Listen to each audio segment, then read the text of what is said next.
نسته بچه میفهمید یا نه؟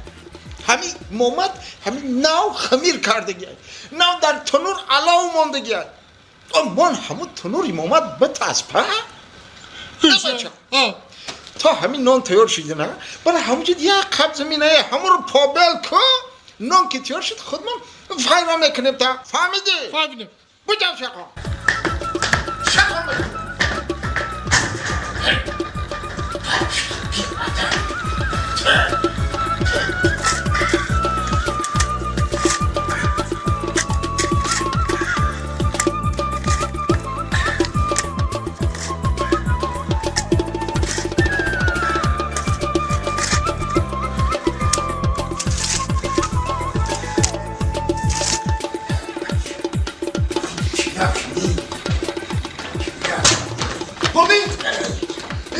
کردم چی رو؟ بود کردم دیدم اکن دیدم قابل کرده شدم چه میگی؟ نان تمام وایای بچه نان نیست بفهمی یا نه؟ ما گشنهیم؟ گشنهیم ای بچه تو من همین تنوری محمد بتاسپه؟ وقت یه بچه برای همون تا نان تیار شده همون هزمو رو هزم خانه بدران همین نام که تیار شد بچه خودم فرام میکنم تا فهمیدی؟ فهمیدم بودو واقعی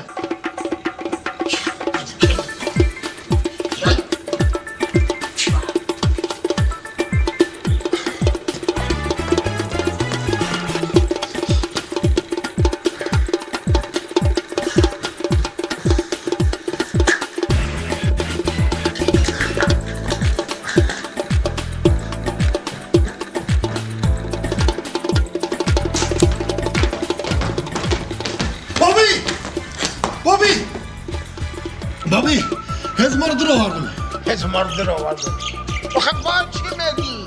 نان بگو ای بچه آخه نان نیست تو نمیفهمی نان نیست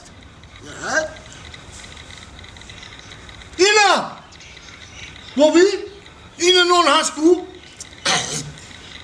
بچه رو به ادبش این نان برای خوردن نیست برای چه؟